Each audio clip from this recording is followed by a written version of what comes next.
Hello student, welcome to my YouTube channel. देखो, हम बात कर रहे थे अभी प्रीवियस लेक्चर में, हमने जो बात की थी कॉन्वेक्स सेट पे बात की थी। आज जो हम बात करने जा रहे हैं वो बात करने जा रहे हैं सिंप्लेक्स मेथड में। जितना हमारा कॉन्वेक्स सेट का इंपॉर्टेंट चैप्टर था उससे कहीं ज़्यादा ये हमारा सिंप्लेक्स मेथड मोस्ट इंपॉर्टेंट है। अब मोस्ट इंपॉर्टेंट क्यों है भाई? देखो, मोस्ट इंपॉर्टेंट इसलिए है क्योंकि यहाँ से जो सिंप्लेक्स मेथड है इससे आगे के जितने भी तुम्हारे चैप्टर्स चलेंगे उनमें सिंप्लेक्स मेथड मोस्ट यूज है। मतलब सिंप्लेक्स मेथड कहने का मतलब ये है, मेरा ये है कि अगर तुम्हें सिंप्लेक्स मेथड आता है तो आगे के चैप्टर्स आते हैं, अदरवाइज कोई चैप्टर नहीं आता तुम्हें। दूसरा, अब बात करते हैं ये इंपॉर्टेंट भाई, ये तो चलो ये हो गया कि ये तो करने की वजह से हो गया। अब बात ये है कि तुम ये पूछोगे कि भाई क्या यहाँ से सवाल आता है? देखो, यहाँ से क्वेश्चन आएगा 15 मार्क्स का, 15 मार्क्स का क्वेश्चन आएगा, इसलिए ये तुम्हारा मोस्ट इंपॉर्टेंट है। ठीक है, अब मोस्ट इंपॉर्टेंट 15 मार्क्स में है बहुत ईजी। दूसरा, जो सिंप्लेक्स मेथड है एलपीपी को सॉल्व करने का मोस्ट पावरफुल मेथड। ठीक है, तो हम इसी पे आज बात करने जा रहे हैं सिंप्लेक्स मेथड पे। सिंप्लेक्स मेथड को सीखने से पहले कुछ चीजों के बारे में तुम्हें पता होनी चाहिए। जैसे कि कोई तुम्हारे पास एलपीपी दी हुई है, ये एलपीपी है। ठीक है, इस एलपीपी को तुम्हें सबसे पहले क्या करना है? स्टैंडर्ड फॉर्म में कन्वर्ट करना है। स्टैंडर्ड फॉर्म, स्टैंडर्ड फॉर्म में तुम्हें इसको क्या करना है? कन्वर्ट करना है। तो स्टैंडर्ड फॉर्म क्या होगी उसके बारे में तुम्हें जानना होगा। स्टैंडर्ड फॉर्म से पहले तुम्हें स्लैक और सरप्लस के बारे में पता होनी चाहिए। ये जो वेरिएबल है, दो स्लैक और सरप्लस वेरिएबल, इनके बारे में तुम्हें पता होनी चाहिए। अब बात करते हैं भाई ये स्लैक सरप्लस वेरिएबल क्या है। इसके लिए मैं क्वेश्चन में ही ये चीजें बता दूंगा कि स्लैक क्या है, सरप्लस क्या है। वैसे भी चलो थोड़ा सा देख लो, थोड़ा सा बस इसका ये है कि मान लो तुम्हारे पास एक एलपीपी है और ये एलपीपी में सब्जेक्ट टू कंस्टेंट है। सब्जेक्ट टू कंस्टेंट में क्या है? ये है लेस देन, इक्वल टू और ग्रेटर देन इक्वल टू का केस मैंने तुम लोगों को बताया है, यानी कि ये बी आई। अब यहाँ पे क्या है? लेस देन इक्वल टू में ये सब्जेक्ट टू कंस्टेंट है, इसमें क्या है? ये इक्वल टू वाला केस नहीं आता। ठीक, अब यहाँ पे दो केस बनेंगे, एक ये केस बनेगा और एक केस ये बनेगा, यानी कि लेस देन इक्वल टू का केस बनेगा और ग्रेटर देन इक्वल टू का केस बनेगा। ठीक है, वैसे तो मैं क्वेश्चन में सारी चीजें क्लियर कर दूंगा, क्वेश्चन में सारी चीजों को करके चलूंगा, लेकिन मैं यहाँ से थोड़ा सा तुम्हें बस एक व्यूज ओवरव्यू से बता रहा हूँ। जैसे यहाँ पे क्या है? ये लेस देन इक्वल टू का केस है। मान लो यहाँ पे ये है x1 plus x2 less than equal to 2 है, तो मुझे क्या करना है? इसको इक्वल टू की फॉर्म में, यानी कि ये अभी इन इक्वेशन है, इसको इक्वेशन में मुझे क्या करना है? कन्वर्ट करना है। कन्वर्ट करने के लिए देखो यहाँ पे ये क्या है? 2 बड़ा है, इससे लेफ्ट हैंड साइड से बड़ा है क्या है? Right hand side. तो लेफ्ट और राइट को क्या करना है? मुझे बैलेंस करना है। तो बैलेंस करने के लिए मुझे कुछ ना कुछ टर्म्स को ऐड करना पड़ेगा। तो वो मैंने क्या दिया यहाँ पर कि x1 प्लस x2, मैंने एक वेरिएबल ले लिया x3। ठीक है, तो यहाँ पे क्या कर दिया? मैंने वो ऐड कर दिया, तो ये x3 बराबर क्या हो गया? 2 हो गया। तो यहाँ पे ये जो तुम्हारा x3 आएगा, इसी को हम बोलेंगे स्लैक वेरिएबल। ये क्या होगा हमारे पास? Slack variable. अब बात करते हैं, ये तो हो गया ये वाला sign less than equal to का। अगर मैं बात करूं किसकी? ग्रेटर देन इक्वल टू की, तो मान लो x1 माइनस के x2 greater than equal to 5 है। ठीक, तो अब क्या है? लेफ्ट हैंड साइड बड़ी है किससे? राइट हैंड साइड से। तो मुझे क्या करना पड़ेगा? या तो x1 माइनस के x2, इसे क्या करना है? बराबर करना है। ठीक, या तो तुम ऐसा करो कि राइट हैंड साइड में ऐड कर दो, या लेफ्ट हैंड साइड में क्या कर दो? सब्ट्रैक्ट कर दो। तो मैंने क्या किया? लेफ्ट हैंड साइड में काम कर लिया, वो किस पे?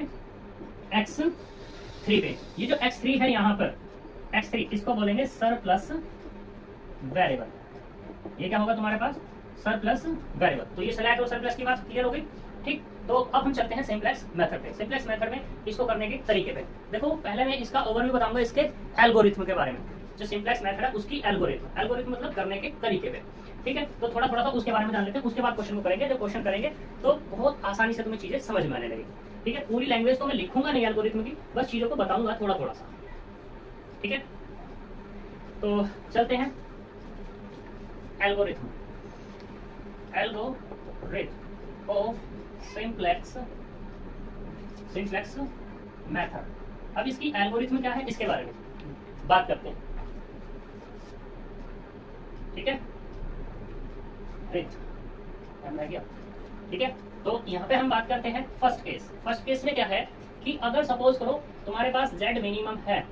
क्या है तुम्हारे पास? z minimum. तो इसको मुझे किस में कन्वर्ट करना है? z maximum. ठीक, और तुम्हें पता है जब स्टैंडर्ड फॉर्म मैंने बताई थी तो यहाँ पे क्या था? z मिनिमम को जब मैक्सिमम में कन्वर्ट कर रहे थे, ठीक है, तो इसमें क्या कर रहे थे? माइनस से मल्टीप्लाई कर रहे थे। तो z को हम एक नया नाम दे रहे थे, z डैश। दूसरा केस क्या है? जो तुम्हारे पास सारे के सारे ऑल बी आई जे, ये क्या बनाने हैं? हमें ग्रेटर देन और इक्वल टू 0 बनाने। ठीक, मान लो इफ b1 लेस हो गया किससे? 0 से।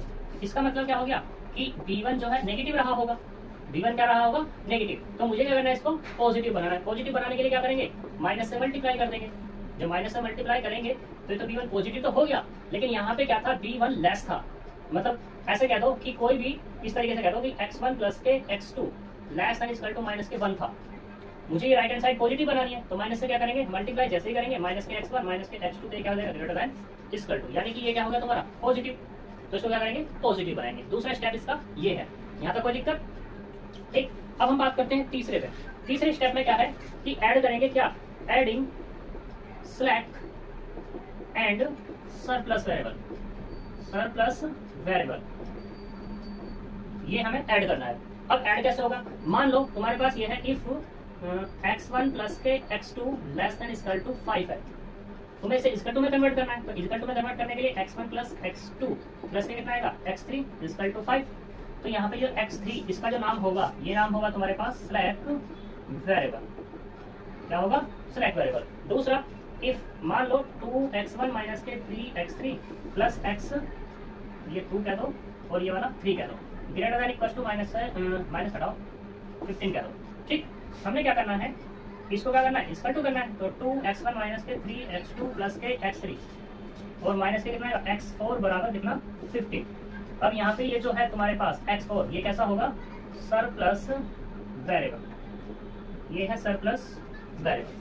ठीक है, अब तुम सोच रहे होंगे यहाँ पे x3 क्यों लिया, यहाँ पे x4 क्यों लिया।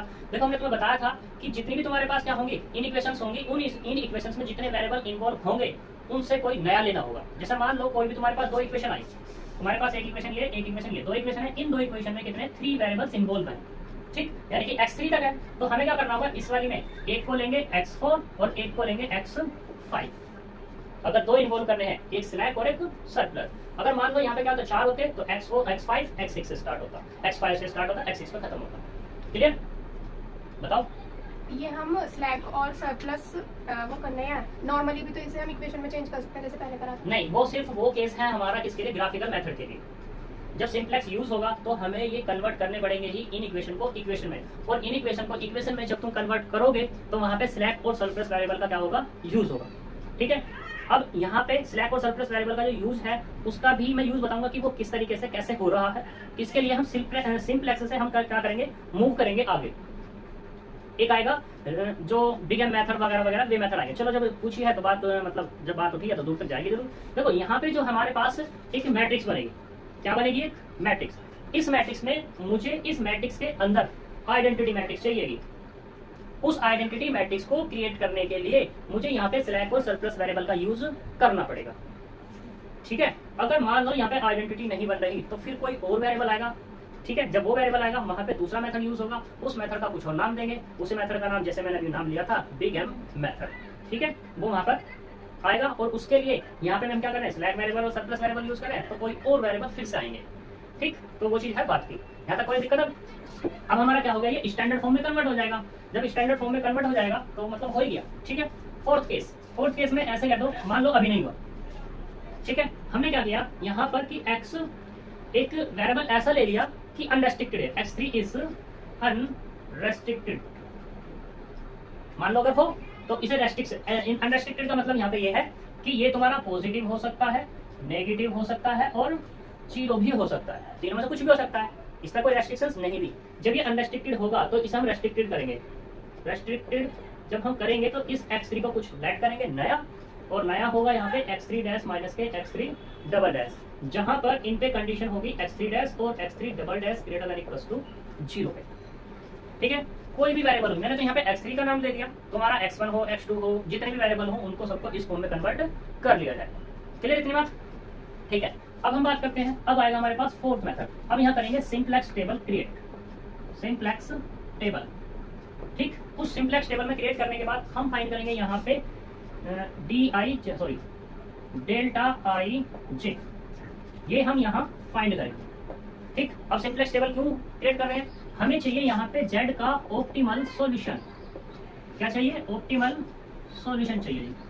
z के लिए तो काम कर रहे हैं, यहाँ पे जो काम कर रहे हैं वो z के लिए काम कर रहे हैं, और z क्या देगा, हमें ऑप्टिमल सॉल्यूशन देगा। ऑप्टिमल सॉल्यूशन के लिए हम फाइंड करेंगे डेल्टा जे। इस डेल्टा जे पे कंडीशन होगी कि if delta j, delta i j less than equal to 0, then ऐसे कह दो less than 0, then optimal solution optimal solution exist, और वो भी कैसा होगा, एंड यूनिक होगा। कैसा आएगा अपने पास, यूनिक। दूसरे केस में क्या है कि if delta i j less than equal to 0, optimal solution तो एग्जिस्ट होगा and alternating solution exist, alternate solution exist होगा यहाँ पे। अब बात करते हैं किसकी, थर्ड की। थर्ड में क्या है कि if delta i j greater 0 then optimal solution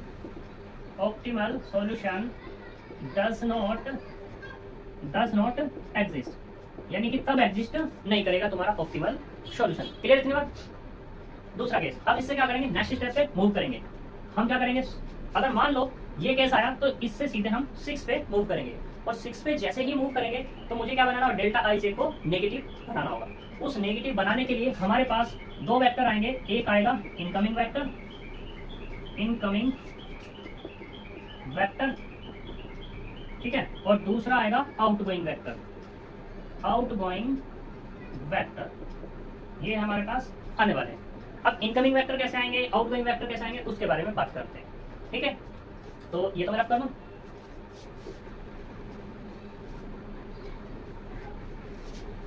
तो देखो यहाँ पर मान लो तुम्हारी वो टेबल बनी, जिस टेबल की मैं बात कर रहा हूँ सिंप्लेक्स, ठीक है, सिंप्लेक्स टेबल की जो मैं बात कर रहा था वो बन गई। तो ये मान लो ये बी है, ये वाला सी बी, ये एक्स बी, ये वाला सी जे, ठीक है। बी मतलब बेसिक वेरिएबल, हमने पढ़ा था बेसिक वेरिएबल के बारे में। जो बेसिक वेरिएबल कौन से हैं, जो 0 पुट नहीं किए आते। मान लो यहाँ पे x1 ऐसे कह दो कि x3 और x4 बेसिक वेरिएबल मिले। यहाँ पे इनकी कॉस्ट जो भी तुम मानना चाहो, 2 1 0 और ये 0, 4 वेरिएबल हमारे पास आए हैं। यहाँ पे ये x1, यहाँ पे ये x2, ये x3 और ये वाला x4। इनकी कुछ वैल्यूज थी, तुम्हारे पास 10, ये वाली 15। ये कुछ हमें मिला ऐसे 1 2 -3 1 1 0 0 और ये 1। ये कुछ हमें इस तरीके से टेबल मिल गई, जो हमारी सिंप्लेक्स टेबल में हमारा नाम लिखा है वो, ठीक है। इनकी कॉस्ट है ये 0 और ये वाली 0। तो यहाँ पे z जो मिला वो पहला मिला 0। यहाँ पे निकाला डेल्टा आई जे निकाला, तो इसकी कुछ ना कुछ वैल्यू आई, वो कह दी मैंने, क्या कह दी a, और ये कह दी मैंने b। ये वाला 0 हो जाएगा, ये वाला भी 0 हो जाएगा, ठीक। तो मैं किसकी बात कर रहा था, इनकमिंग वेक्टर और आउटगोइंग वेक्टर की बात कर रहा था। तो सबसे पहले हम बात करेंगे इनकमिंग वेक्टर की। इनकमिंग वेक्टर वो वेक्टर लेंगे, यानी कि इसमें मुझे क्या करना है, एंटर करना है।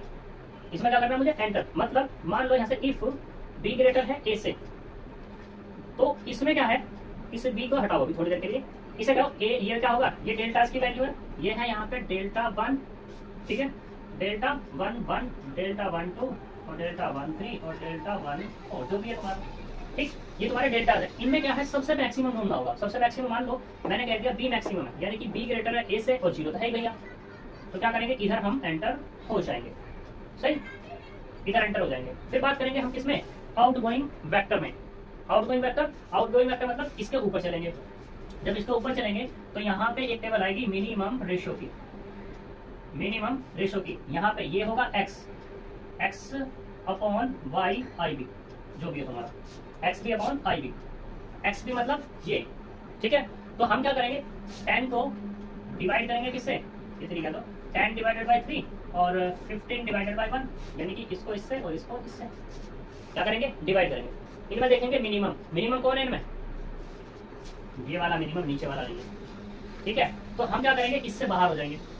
अब देखो इसमें तो एंटर हो रहे हैं और इससे बाहर हो रहे हैं, तो इंटरसेक्ट मेरे यहाँ करेगा इंटरसेक्ट, ठीक है। ये होगा हमारा की एलिमेंट, इस पे एक की बना देंगे और एलिमेंट लिख देंगे। इसको मुझे बनाना है 1, इसको क्या बनाना है मुझे 1, और 1 कब बन सकता है, ये जब 3 को हम क्या करें, 3 से ही डिवाइड करें, तब 1 बन सकता है। वैसे तो सब्ट्रैक्ट करके भी बन सकता है, लेकिन हमें सब्ट्रैक्ट नहीं करना, हमें डिवाइड करके मल्टीपल, सॉरी क्या बनाना, डिवाइड करके 1 बनाना है।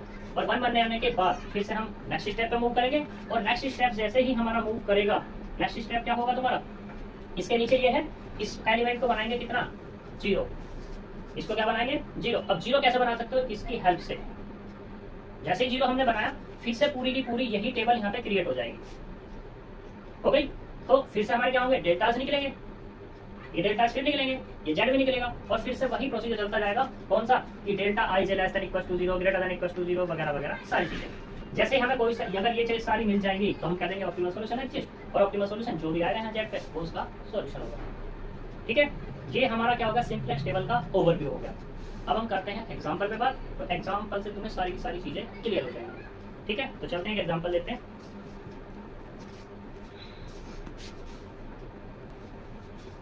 तो यहाँ पे हम एक एग्जांपल लेते हैं। ठीक है, एग्जांपल से पहले हम थोड़ा सा यहाँ पे तो एक छोटा चेंज करते हैं। मैंने यहाँ पे लिखा है डेल्टा आई जे, तो यहाँ पे ये डेल्टा आई जे नहीं होगा, यहाँ पे सिर्फ डेल्टा जे होगा। ये डेल्टा जे, ये वाला भी क्या होगा, डेल्टा जे। तो यहाँ पे भी क्या चलेंगे, ये डेल्टा जे ही चलेंगे, जो मैं यहाँ पे सोच रहा था वही चीज। तो यहाँ पे क्या होगा, डेल्टा 1, डेल्टा 2, डेल्टा 3 और डेल्टा 4। ठीक है, यानी कि यहाँ पर भी क्या होगा, तुम्हारा डेल्टा जे ही होगा। क्वेश्चन देखो, उससे सारी चीजें क्लियर हो जाएंगी।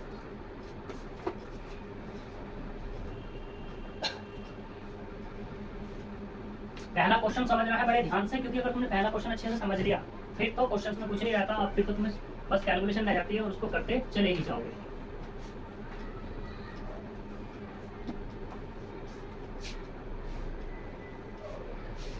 देखो एग्जाम्पल नंबर 1 है, हमारी पुरानी कृष्णा की बुक है। तो इसने कहा है यहाँ पे जेड मैक्सिमम, एक एलपीपी गिवन है, वो कितनी 40x1 प्लस 35x2।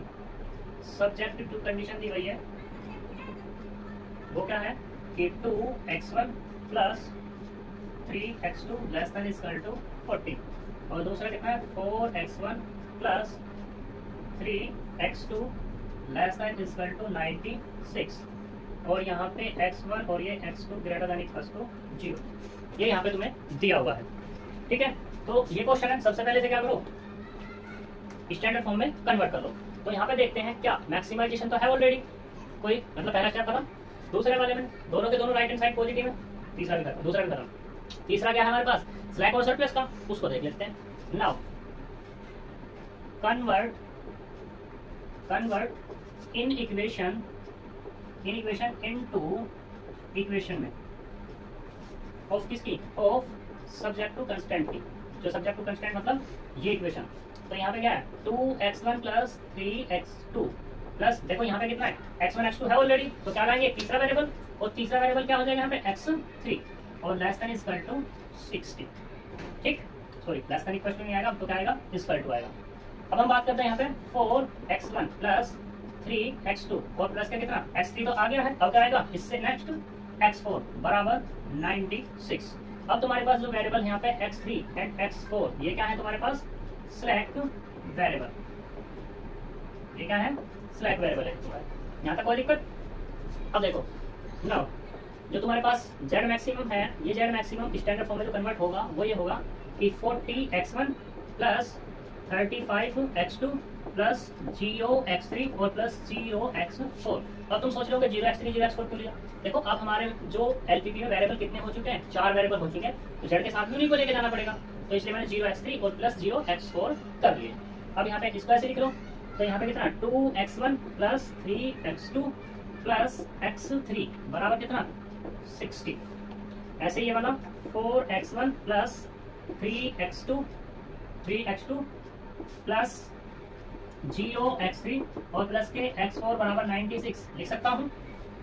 0 से लिख दिया मैंने, क्या दिक्कत है। और ऐसे इसको लिख दिया मैंने 0x4, तो अभी तो ये लिखा पूरा का पूरा। यहाँ पे कितना होगा x1 x2 x3 x4 greater than equal to 0, कोई प्रॉब्लम। और देखो हियर n बराबर कितने हैं, n यानी कि नंबर ऑफ वेरिएबल, वो कितने हैं 4। m कितना है, m यानी कि नंबर ऑफ इक्वेशन, इक्वेशन कितनी है हमारे पास 2 ही तो है, तो ये हो गई 2। ठीक है, तो यहाँ पे बेसिक वेरिएबल कितने होंगे यहाँ पर, बेसिक वेरिएबल वो होंगे n माइनस m। जो n माइनस m बचे हुए हैं वो बेसिक वेरिएबल होंगे, या ऐसे कह दो कि m जो है हमारे पास वो है बेसिक वेरिएबल,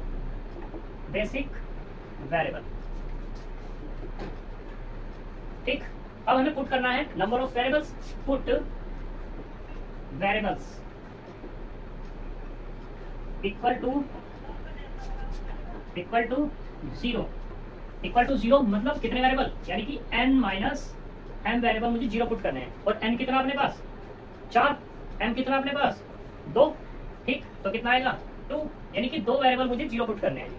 क्लियर थी बात। अब फिर मैं इसी में बात करता हूँ कि इसके सॉल्यूशंस कितने निकल सकते हैं। तो टोटल नंबर ऑफ सॉल्यूशन वो कितने होंगे NCM, ये फॉर्मूला होता है। अब एमसीएम मतलब कितना 4c2 यानी कि 4 फैक्टोरियल अपॉन 2 फैक्टोरियल 2 फैक्टोरियल, तो कुल मिला के कितना मिल गया 6। इसके 6 सॉल्यूशन निकल सकते हैं। यहाँ तक कोई दिक्कत? ठीक। अब हमें 6 सॉल्यूशन, वो हमने तुम्हें ट्रायल मेथड के बारे में बताया था, तो ट्रायल मेथड में 6 सॉल्यूशन कैसे निकलते हैं वो वहाँ निकाल लेते हैं। लेकिन हमें ट्रायल नहीं लगाना, यहाँ पे लगाना है हमें सिंप्लेक्स मेथड। तो सिंप्लेक्स मेथड जब लगाएंगे तो यहाँ पे क्या होगा, जो वेरिएबल्स दिए हुए हैं उसकी हेल्प से हमें क्या मिल रहा है, क्या मिल निकालेंगे, टेबल बनाएंगे। टेबल से पहले हम पुट करेंगे पुट x1 बराबर x2 बराबर 0। मैंने 2 वेरिएबल 0 पुट कर लिए। इसमें कितने वेरिएबल हैं, 4 वेरिएबल हैं, तो मैंने 2 को 0 मान लिया। जब 2 को 0 माना, देखो x1 की वैल्यू 0 यहाँ रखो, x1 की वैल्यू 0 यहाँ रखो, तो क्या मिलेगा, सिर्फ x3 तो मिलेगा। यानी कि यहाँ से मिला x3 बराबर 60। ये 0 ये 0 ये ऑब्वियसली 0 पहले से ही है, तो x3 तो बच रहा है यहाँ पे। फिर ऐसे यहाँ पे ये 0 ये 0 ये 0, तो यहाँ पे क्या मिला x4 बराबर कितना 96। अब तुम सोच रहे हो कि x3 x4 की वैल्यू यहाँ कैसे जरूरत पड़ी, तो यहाँ पे पड़ेगी हमें टेबल में। टेबल क्या है हमारे पास, सिंप्लेक्स टेबल क्रिएट करते हैं। तो सिंप्लेक्स टेबल जो है ये बच्चों तुम्हें याद हो जानी चाहिए, और करते करते याद भी हो जाती है। देखो क्या है इसके बारे में, तो ये यहाँ पे टॉप कॉर्नर पे यहाँ पे आएगा डी। बी से मतलब यहाँ पे बेसिक वेरिएबल से है, ये जो बी लिखा है बेसिक वेरिएबल, और बेसिक वेरिएबल कौन होगा यहाँ पे x3 और x4। जो 0 नहीं पुट होते वो क्या होते हैं तुम्हारे बेसिक वेरिएबल ही तो होते हैं। अब 0 कौन कौन से पुट किए हैं, x1 और x2, इनका नाम क्या है, ये दोनों वेरिएबल कैसे हैं मेरे, नॉन बेसिक वेरिएबल। ठीक। और अगर मैं बात करूं इन दोनों की x3 और x4 की, तो ये क्या है तुम्हारे पास यहाँ पर बेसिक वेरिएबल। यहाँ तक कोई प्रॉब्लम? तो यहाँ पे इस बेस में जो आएंगे वो आएंगे बेसिक वेरिएबल। और बेसिक वेरिएबल कौन बचे हुए मेरे पास, x3 और x4। यहाँ पे आएगा CB। CB का मतलब है कॉस्ट, और कॉस्ट किसकी, बेसिक वेरिएबल की। अब बेसिक वेरिएबल की कॉस्ट कहाँ है, देखो ये x1 ये x2। x1 की कॉस्ट कितनी है 40, x2 की कॉस्ट कितनी है 35, x3 की कॉस्ट कितनी है 0, और x4 की कॉस्ट कितनी है 0। तो ये आ जाएंगी इनकी कॉस्ट। ठीक है, ये CB होगा। ये होंगे हमारे पास CJ। CJ मतलब cost, C1 C2 C3 C4। और कॉस्ट क्या है हमारे यहाँ पर, ये 40, ये वाली 35, 0 और 0, ये वाली। कोई प्रॉब्लम? यहाँ पे लेते हैं XB, ये होगा तुम्हारा XB। XB मतलब कितने वेरिएबल है यहाँ, x1 x2 x3 x4, 4 variable तक ये तो है। ठीक है, यहाँ तक कोई प्रॉब्लम? अब XB के नीचे वैल्यूज जो आएंगी, हमने x3 की वैल्यू कितनी निकाली है 60, वो आ जाएगी 16 की वैल्यूज। x4 की वैल्यूज कितनी है 96। यहाँ तक कोई प्रॉब्लम? अब x1 देखो आएगा यहाँ से ये। ठीक। अब यहाँ से कैसे देखो, ये x1 का कोएफिशिएंट कितना है 2, इस x1 का कोएफिशिएंट कितना है 4, तो इनके कोएफिशिएंट आएंगे, यानी कि ये होगा 2 और ये वाला कितना होगा 4। क्लियर? यहाँ पे x2, ये x2, इस x2 का कोएफिशिएंट कितना है, इस x2 का कोएफिशिएंट कितना है, यानी कि ये कितना जाएगा 3 और ये कितना जाएगा 3। अब यहाँ पे बात करते हैं x3 ये, इसका कोएफिशिएंट कितना है 1, तो ये 1, और इसका कोएफिशिएंट कितना है, इसलिए मुझे मैंने ये लिखा 0 को, x3 को मतलब। ऐसे यहाँ पे x4 का कोएफिशिएंट कितना है 0, यहाँ पे कितना है 1, ये 0 ये 1। यहाँ तक कोई दिक्कत? पक्का? मैंने तुमसे एक बात कही थी कि जो x3 और x4 हम ऐड कर रहे हैं, जो तुमने पूछा था कि भाई क्यों ऐड कर रहे हैं, तो मुझे ये टेबल थी, इस टेबल में मुझे क्या चाहिए थी, आइडेंटिटी मैट्रिक्स। और आइडेंटिटी मैट्रिक्स क्या बनी या नहीं बनी, ये बन गई ना। ठीक, तो इसलिए मुझे यहाँ पे इन बेसिक वेरिएबल्स की जरूरत पड़ रही थी। यहाँ तक कोई दिक्कत? अब निकालेंगे z, क्या निकालेंगे z। इसकी इसमें मल्टीप्लाई करेंगे कितना 0, इसकी इसमें मल्टीप्लाई करेंगे कितना, यानी कि कुल मिलाकर के 0। यहाँ तक कोई दिक्कत? अब निकालना है डेल्टा j। डेल्टा इसकी इसमें मल्टीप्लाई और इसकी इसमें मल्टीप्लाई। ठीक, तो 0 की 2 में मल्टीप्लाई 0, और 0 की 4 में मल्टीप्लाई तो भी 0। ठीक, यानी कि हमें निकालना है डेल्टा 1। जो डेल्टा 1 का फॉर्मूला होगा CI, पहले CI की बात कर लेते हैं, माइनस ये कितना है CB, और इनटू में कितना x1। मतलब समझ में आया? मतलब इसका ये हुआ CI की वैल्यू कितनी, यानी C1 कितना है, ये है C1, तो ये कितना 40, माइनस इसकी मल्टीप्लाई 0, इसकी मल्टीप्लाई 0 प्लस 0, तो कितना 40 माइनस के 0 इक्वल टू 40। कोई प्रॉब्लम? तो कितना आ जाएगा यहाँ पे ये वाला 40। इससे कोई दिक्कत? ठीक, ऐसे हमें क्या चाहिए अब? डेल्टा 2 चाहिए। कितना चाहिए? डेल्टा 2। तो यहाँ पे कितना आएगा? C2 माइनस, अब की बार फिर से यही चीज, ठीक, तो CB यानी कि ये CB इंटू X2 आ जाएगा आपकी बार। तो यहाँ पे कितना? C2 35 माइनस, मल्टीप्लाई करेंगे 0 और ये 0, तो कितना? 0 प्लस 0 बराबर 35 माइनस के 0 इक्वल टू 35। कोई दिक्कत? ठीक है, अगर दिक्कत नहीं है तो ये कितना है? 35। ऐसी इसकी इसमें मल्टीप्लाई करेंगे, इसकी इसमें मल्टीप्लाई करेंगे 0, और इसमें से माइनस करेंगे तो कितना? 0। ये भी 0 हो गया और ये वाला भी 0 हो गया। यहाँ तक कोई प्रॉब्लम? अब चाहिए मुझे क्या? Minimum ratio. मिनिमम रेशियो, ठीक है। मिनिमम रेशियो के लिए इसमें सबसे पहले क्या ढूंढो? मैक्सिमम ढूंढो। तो मैक्सिमम कौन है? 40। डेल्टास में मैक्सिमम कौन? 40 है या नहीं है ना? तो हम क्या करेंगे? इसी में एंटर हो जाएंगे। हो गया एंटर। अब 60 को डिवाइड करेंगे किससे? 60 डिवाइडेड बाई 2 और 96 डिवाइडेड बाई 4। अब तुम सोच रहे हो 2 से क्यों डिवाइड किया, 4 से क्यों डिवाइड किया? क्योंकि इसके ऊपर वैल्यूज क्या है एक्स1 की? 2 और 4। इसके कोरस्पॉन्डिंग इससे डिवाइड करेंगे, इसके कोरस्पॉन्डिंग इससे डिवाइड करेंगे। तो ये वाला कितना मिलेगा? ये होगा 30 और ये वाला कितना होगा? 24। 24 चौक 96, ठीक है। तो ये आ गया। मिनिमम कौन है इसमें? 24। तो 24 से क्या देंगे? बाहर हो जाएंगे। बाहर गए, इससे ऊपर जा रहे हैं, इससे बाहर जा रहे हैं, तो इंटरसेप्ट यहीं पे तो होगा। होगा इंटरसेप्ट। यहाँ तक इतनी बात क्लियर है? पक्का? इस पूरे में कुछ भी अगर पूछना है तो बताओ, नहीं तो नेक्स्ट स्टेप हम चलते हैं। ठीक है, क्या बताओ? बोलो बोलो। नहीं तो चलते हैं।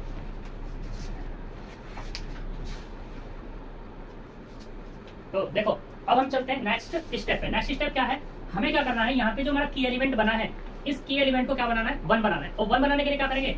इस पूरी की पूरी रो को 4 से डिवाइड कर देंगे। इस पूरी रो को, ये पूरी की पूरी जो दिखाई दे रही है, ठीक है। तो चलते हैं टेबल पर नेक्स्ट।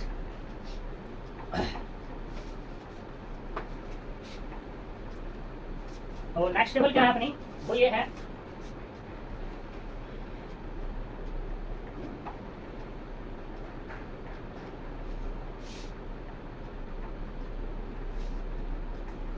तो यहाँ पे कितना आएगा? B और ये वाला CB, ये वाला XB, ये CJ, ये X1, X2, X3, X4। Table बनाने के लिए ये चीज तो तुम्हें याद हो जानी चाहिए। ये तो टेबल में वही रहने वाली है। CJ कितना है यहाँ पर? ये है हमारे पास 40, 35, 0, 0। जो चेंज होगा वो चेंज क्या होगा उसके बारे में बात करते हैं। देखो यहाँ पे अंदर कौन आ रहा है? अंदर आ रहा है X1, और बाहर बाहर जो जा रहा है यहाँ पे कौन जा रहा है? X4, ठीक है। यानी कि बाहर गया कौन? X4, ये X4 तो हो गया जी बाहर, और जो अंदर आया है ये आया है X1, ठीक है। तुम यहाँ पे लिख भी सकते हो इनकमिंग वेक्टर, वो कितना है? कौन सा? X1। एंड आउटगोइंग वेक्टर वो कितना है तुम्हारे पास? X, कौन सा ये? X4। इसको X1 करो यहाँ पे, छोटा वाला है, ठीक है। तो इसकी जगह क्या जाएगा तुम्हारा? X1। ये हो गया जी तुम्हारा X1। भाई देखो यहाँ पे ना, ये तो बताया था कि जो यहाँ से निकलेगा वो तो ये होगा, और जो आएगा इसका कोरस्पॉन्डिंग एरो कहाँ लगा हुआ? ये, और यहाँ पे के एलिमेंट कहाँ बना हुआ? ये। इंटरसेक्ट ये होगा, तो ये वाला तो वेक्टर आएगा और ये वाला वेक्टर जाएगा, ठीक है। ये इसका प्रोसीजर है, इसलिए क्योंकि अब हमें इस वेक्टर की जरूरत नहीं है टेबल में, इस वेक्टर की जरूरत नहीं है। किसकी जरूरत है हमें? X1 की। अब X1 की वैल्यू कितना है? कोरस्पॉन्डिंग कॉस्ट कितनी है? 40। ये लिख लिया हमने, ठीक। अब मैंने तुम्हें क्या बताया था? आपको बच कौन रहा अभी? X3 एज इट इज है, तो ये X3 हमारा एज इट इज पड़ा रहेगा, और इसकी कॉस्ट कितनी है? 0, वो मैंने लिख ली, सही। अब हमें क्या बनाना है? यहाँ पे 1 बनाना है। तो 1 बनाने के पूरी की पूरी रो को किससे डिवाइड करना है? 4 से। जब 4 से डिवाइड करेंगे तो ये भी 4 से डिवाइड होगा। कितना आएगा? 94, यानी कि 24, और यहाँ पे कितना होगा? 1, ठीक। ये होगा 1, और यहाँ पे कितना आएगा? 3/4। ये वाला 3/4, ये 0 और ये 1/4, ये 0 और ये वाला 1/4। कोई दिक्कत? अब मैं अगर बात करूं यहाँ पे ये क्या है तुम्हारे पास? R1 रो, और ये वाली क्या है तुम्हारे पास? R2 रो। रो ही तो है दोनों की दोनों। अब मुझे क्या करना है? इसकी हेल्प से इसके ऊपर 0 बनाना है, इसकी एलिमेंट के ऊपर। और की एलिमेंट के ऊपर 0 कब बनेगा? जब मैं करूंगा यहाँ पे R1 में रखूंगा R1 माइनस के 2R2 मतलब क्या हुआ जी? मतलब ये हुआ, देखो R1 कौन है तुम्हारे पास? ये वाला R1 तो लेना है ये, यानी कि कितना 60 2 3 1 0, और R2 कौन सा लेना है? ये। तो यहाँ पे 2 की मल्टीप्लाई करेंगे तो कितना आएगा 48, यानी कि 48, ये वाला 2, ये वाला 3/2, ये 0 और ये 1/2। यहाँ तक कोई दिक्कत? मैंने निशान लगा माइनस का, तो ये माइनस ये माइनस ये माइनस ये माइनस ये माइनस, तो कितना मिलेगा 60 माइनस के 48 12, 2 माइनस 2 कितना 0, 3 माइनस 3/2 3/2, 1 माइनस 0 1 और माइनस के 1/2। कोई प्रॉब्लम? तो ये तुम्हारी बन गई ये वाली रो, यानी कि ये हुआ 12, ये हुआ 0, ये हुआ 3/2, ये वाला 1 और ये माइनस के 1/2। कोई प्रॉब्लम? ठीक। अब फिर से वही प्रोसीजर, क्या निकालना है? z। इसकी मल्टीप्लाई इसमें करेंगे 0, इसकी मल्टीप्लाई इसमें करेंगे तो कितना आएगा 24 4 96, यानी कि 960। ये आ गया z निकलेगा इन दोनों की मल्टीप्लाई करके, इन दोनों की प्लस एडिशन। अब निकालना है मुझे कितना? Delta j. डेल्टा जे क्या होगा? इसकी मल्टीप्लाई इसके साथ, इसकी मल्टीप्लाई इसके साथ। ठीक, यहाँ तक कोई दिक्कत? इसकी करनी है, इसकी नहीं, इन दोनों की, ये सीधी और ये 0 की मल्टीप्लाई 0 में 0, 40 की मल्टीप्लाई 1 में 40, और इसमें से क्या करेंगे माइनस, तो 40 माइनस 40 कितना हो गया 0। क्लियर? दूसरा, इसकी मल्टीप्लाई इसमें करेंगे 0, इसकी मल्टीप्लाई इसमें करेंगे तो कितना आएगा 40 10 यानी कि 30, इसकी मल्टीप्लाई इसमें करेंगे तो 30 मिलेगा, और 35 में 30 माइनस कितना हो गया 5, इसकी मल्टीप्लाई 0, इसकी मल्टीप्लाई 0, तो कुल मिलाकर 0, इसकी मल्टीप्लाई 0, इसकी मल्टीप्लाई 0, तो कितना आएगा, और 0 माइनस यानी कि माइनस के 10। कोई प्रॉब्लम? ठीक।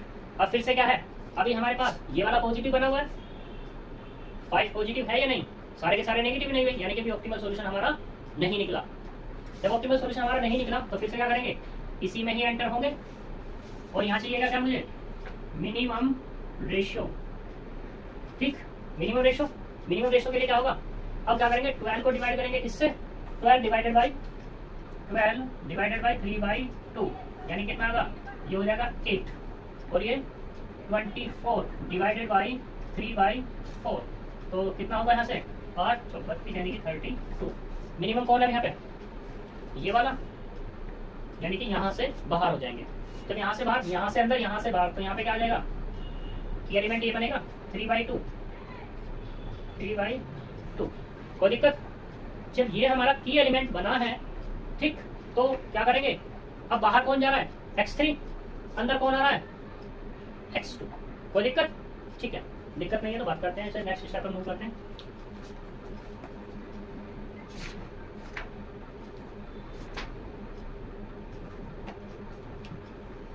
इसको हम ऐसे भी लिख सकते हैं कि xb/y2, और इसको भी लिख सकते हैं xb/y1, ये y1, सॉरी y1 नहीं x1, और ये वाला भी x2। तो देखो रब करते हैं जी,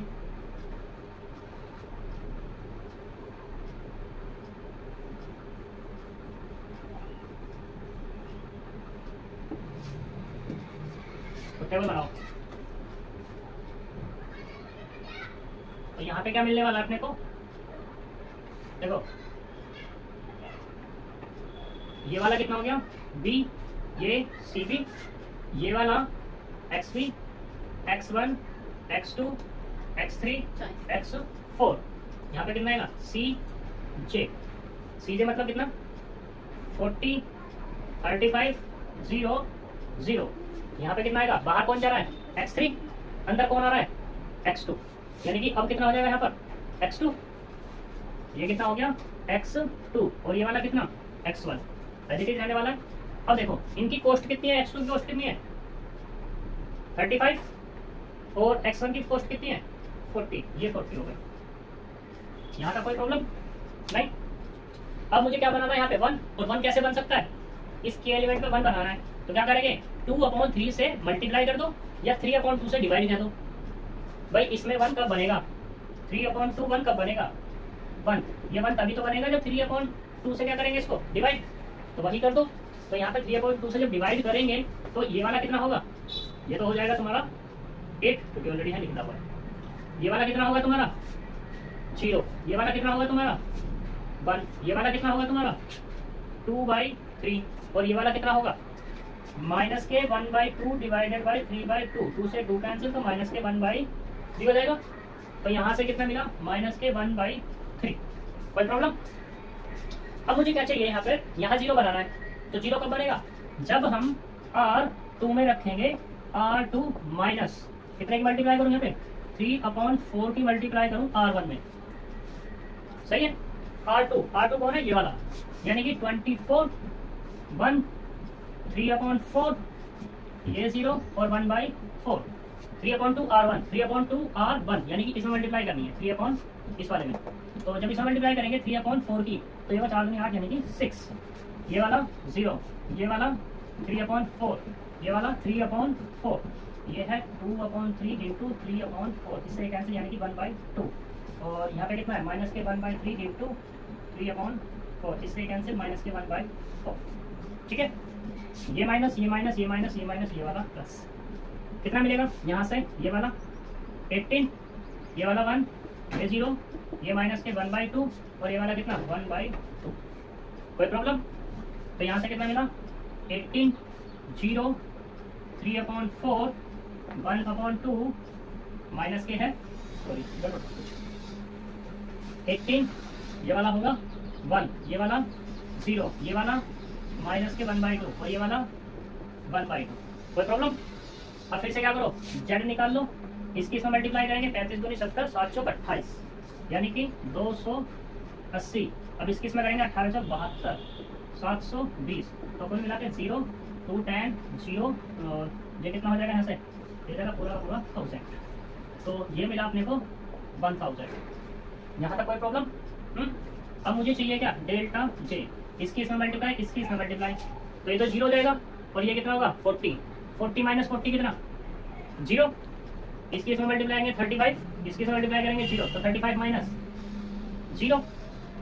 अब इसकी इसमें मल्टीप्लाई करनी है तो करो जी मल्टीप्लाई, देखो 35 इंटू 2/3 और इसकी इसमें करनी है माइनस के 40/2 तो कितना आएगा 35 दूनी 70। ठीक है, और 70/3 माइनस के 20 तो ये मिला 10/3। ठीक, अब 0 में से क्या करना है, 0 में से माइनस करना है तो कितना मिलेगा माइनस के 10/3। तो यहाँ से मिला माइनस के 10/3। अब इसकी इसमें मल्टीप्लाई करो, देखते हैं कितना आता है। तो ये आएगा माइनस के 35/3 और उसमें मल्टीप्लाई करेंगे तो 20, 20 के 60 यानी कि 25/3 और 0 में से माइनस तो कितना गया माइनस के 25/3। कोई प्रॉब्लम? पक्का? तो देख लो यहाँ पे since all delta i j, मैं यहाँ लिखता हूँ